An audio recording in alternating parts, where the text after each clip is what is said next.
Hi, my name is Eleanor Vieira, and I am the chairperson of the Revere Beautification Committee. I'd like to introduce my committee member, Christine, and our special guest, Allan Fitzmaurice from the 311 program. As all of you know, our RBC program has been around for quite some time, and our mission statement is, the Revere Beautification Committee is a volunteer committee whose mission is to improve the image of the city of Revere through an aggressive cleanup and a beautification program, and to address civic and environmental concerns. Today we are here to advocate for the city's 311 program. Now I'd like to turn this over to Christine. Thank you, Eleanor. Thanks for asking me to be here. Basically, I just want to give background to start with on the what used to be known as the hotline that the Revere Beautification Committee used to use.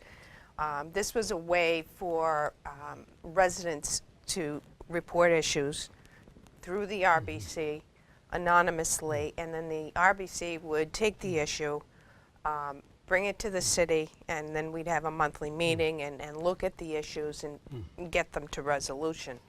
So that's how we were involved for many years doing that. Eventually, as you guys know, we moved away from that and because C-Click Fix was installed. So at that point, the citywide was, being moved to using that system to report issues, track issues, etc. As of late, we've moved away from the C-Click Fix to 311, and so it's a new process, but basically works the same way, where you get to report issues, track issues, and get follow-up and resolution.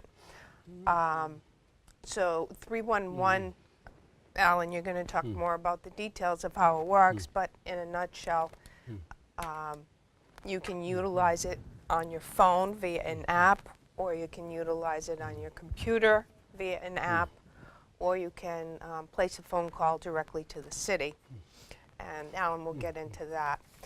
So at this point in time, since the RBC is not utilizing the hotline for issues, we still have our phone number, but we're using it as a contact number for the organization.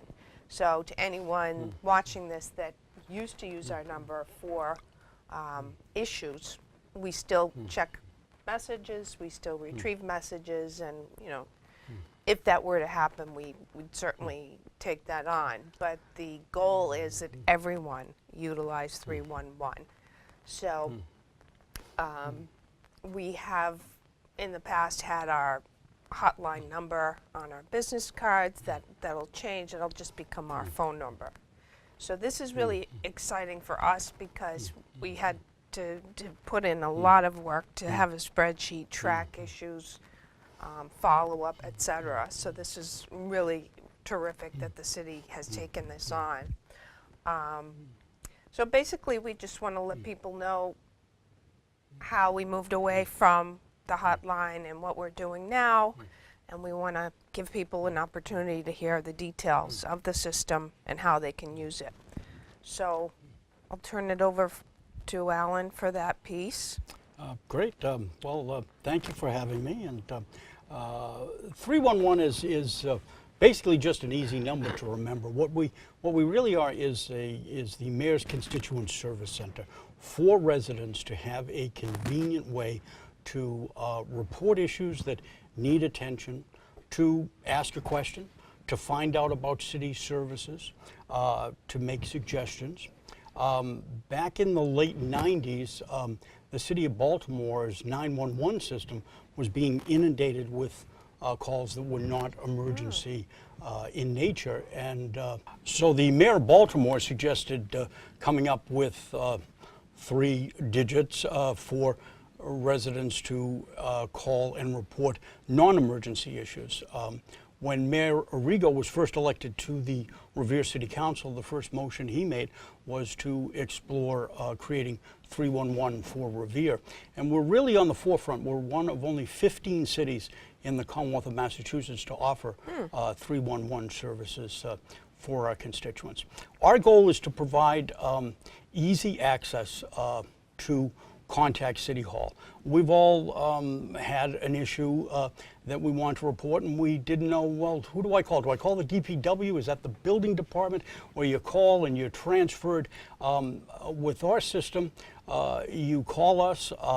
We have become sort of mini experts on all of the workings of the different departments, and if we can't answer your question, we will research it and get back to you.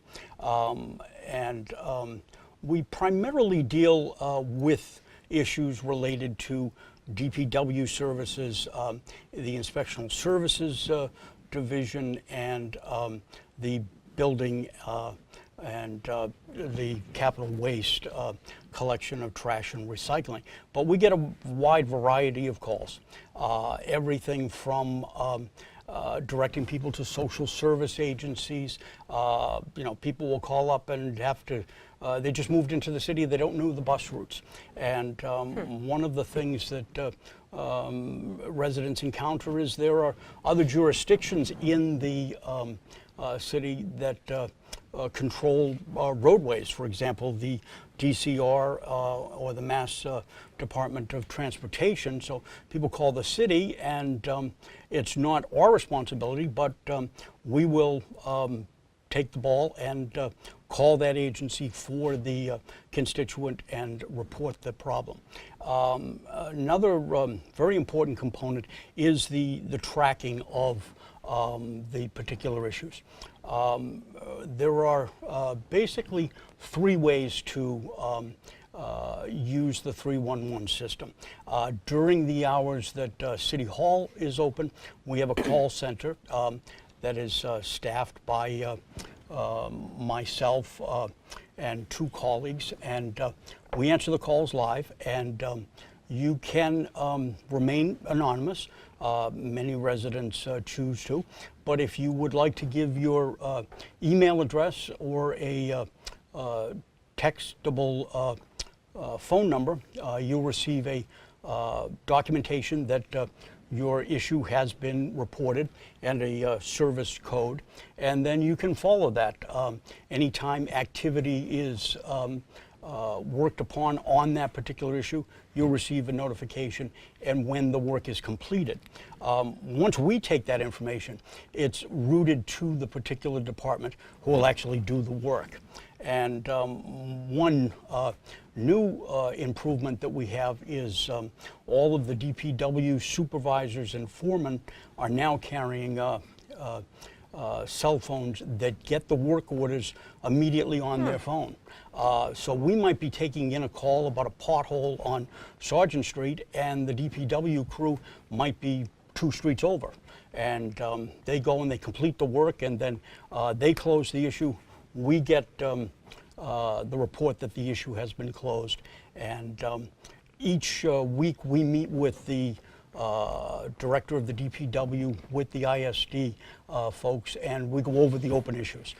There are many issues that for one reason or another are not closed immediately, but we take very special attention to the length of time it's taking to close an issue.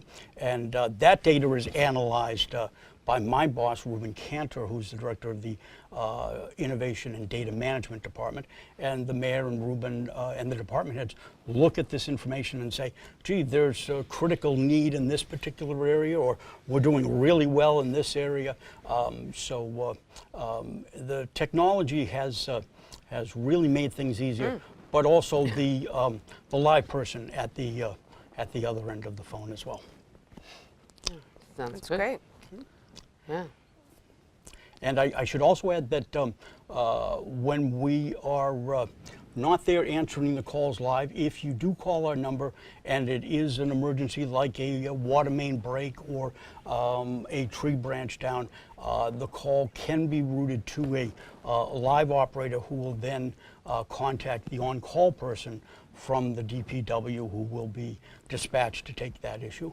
Many folks call us in the evening hours. They leave a message. We call them back. Folks do use the app that you can download on the Google Play Store or the Apple Store, and folks use the online form that's available on the city homepage. So I have a question Sure. about any critical issues that might come in, especially after hours. Say a city tree comes down Right. in a storm Right. and it's blocking the road. Or so if someone calls the direct number, they have a way to hit a button per Yes, se? yes, Okay. right. So they'll hit a button, they'll actually speak to a live operator, and then that operator will contact, The on-call person with the DPW. okay, Who will then contact the particular department, whether it's a water and sewer issue Right. or if it's a tree issue. Right. And they will be dispatched to. that's great, there, because yeah. you think about all of the calls that 911 normally gets Right. for things like that. With this in place, they're not, you know, taken away from critical medical things and what have you. So that's really a great benefit of the system. It is. Yeah. We also manage the Facebook page for the City of Revere-311. We post critical information on that page, as well as announcements of city events. We post all of the meetings that are broadcast here on Channel 9. And we also update the Twitter page, and we do the reverse 911, the Code Red system. And I would encourage anyone who has not signed up for the Code Red system, you can either log on to the city homepage and sign up yourself, or if you give us a call at the 311 office, we will sign you up, and you will receive those reverse 911 calls for emergency. So that's why people don't get the 911 calls, because they're not signed up? The Code Red, yes, you have to opt into the Code Red system, and you can choose to receive the messages via your telephone, via text message, or via email. So anyone who would like to sign up for the Code Red, either go onto the city homepage or just give us a call at the 311 office. Now, can you sign up with multiple numbers? For example, if someone has a home phone and a cell phone? Not at the, I don't believe you can at the, you would have to establish a different account. Okay. And, but we do have people who get the Code Red messages at work, and they're outside of Revere, and they want the phone to ring at work or on their cell phone if they're away from their desk. Good to know. So there are actually, you can dial 311 if you're inside the city of Revere, if you're calling from a cell phone or your Comcast or Verizon phone. If for some reason you're on the border of Revere, there is a possibility that your call will be picked up by a cell tower that would send the call to Boston or Malden. And in that case, you would dial the traditional Direct phone. long, the 781-286-8311.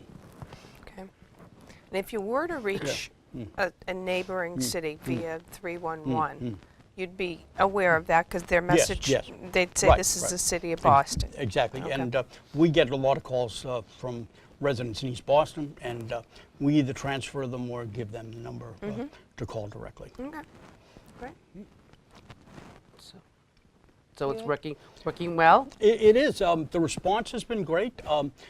People like the service. They like being able to track their particular issue, and they are very appreciative when they actually get a call back in a timely manner about an issue that we couldn't resolve during the first call. We'll go and research it and get back to the person, or we will talk to the department head and have them call the resident back. So when the person calls you for an issue, they can ask you if you could call them back? Of course, yes. Right, Yeah. right. Yep. Yeah, because that's very good, yeah. And if they go onto the app, they can actually see an update that if they don't call you and they report it via the app, and then a couple days later it gets solved, they could see the update by viewing that issue on the app.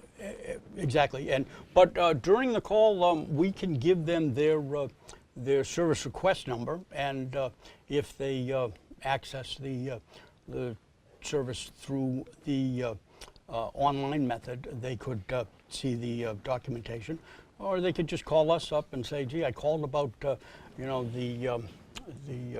pothole on Crescent Avenue," and we would give them the latest information as well. Now, for some issues like potholes, it may take months to be completed, for example, because of the winter. That particular issue, does it stay open in an open status, or it stays open until it's closed, and we have an escalation system. Every service request by category is assigned a reasonable amount of time that should be completed, and if it goes beyond that point, we get a notification that this issue has been escalated, and then there's another escalation. We don't want that to happen because that goes to the mayor's inbox, and then he's giving and us he's a call. aware of it. He is. And, but as I said, each week we look at every open issue and see where it is and if it's on track to be completed, and we go over that with the DPW director and the building and ISD people. So just give me an idea of how many issues, say, every week do you address in your meeting with DPW and with the inspectional services? Well, the difference between open issues or I generally come into the meeting with a list of things for Donnie Goodwin that need special attention, that need him to go out and look at a particular street or a particular issue. But we generally have about maybe 10 issues each week that we're looking at and trying to figure out why they weren't completed. And it's not a case of they just didn't get to it. There's, in most cases, a very good reason. Or a it complexity might be, to right, resolving it. You know, a lot of times we run into, well, we're waiting for the gas company, or that's National Grid, and we're working with them to coordinate that issue.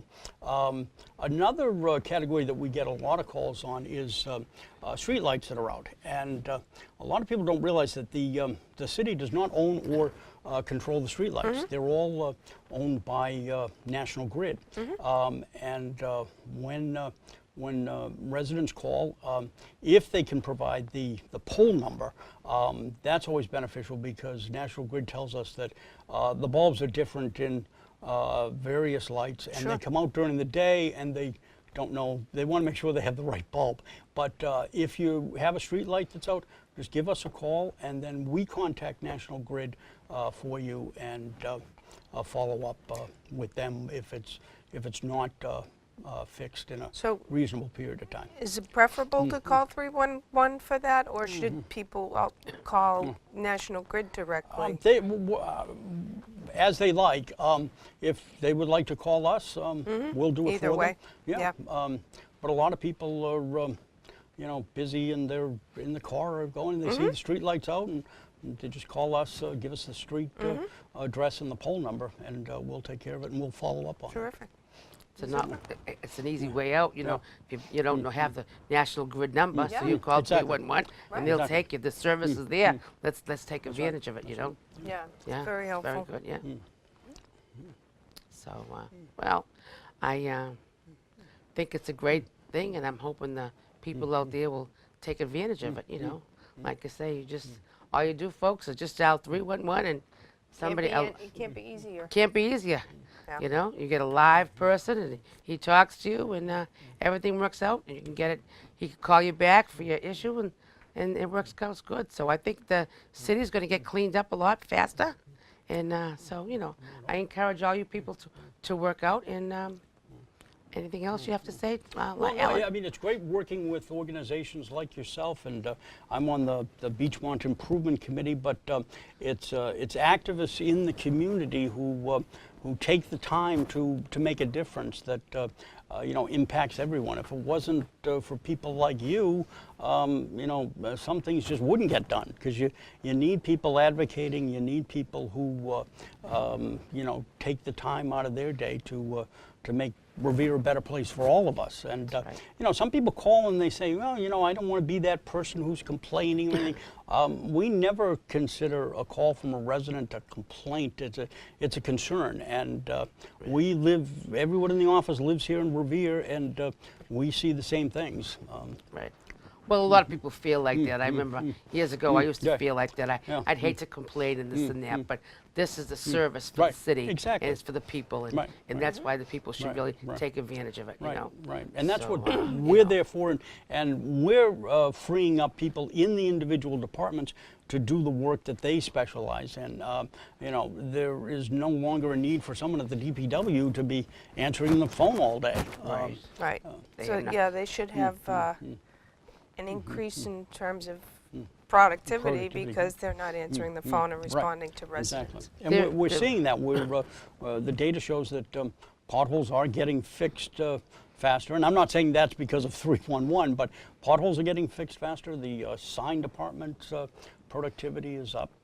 And, you know, during you know, catastrophic events like we just experienced over the weekend, or during the storm in January, we extended our hours. We were there till 9, 10 o'clock in the evening. Over a 2-day period, we handled just under 300 calls from people who, you know, had issues with snow plowing or getting their car shoveled out. And at our office in City Hall, we have a screen that all of the plows now have GPSs in them, so we can monitor the plow activity. If someone says, you know, I haven't seen a plow down, you know, Bellingham Ave, we can see that, you know, he's in that area and he will be there shortly.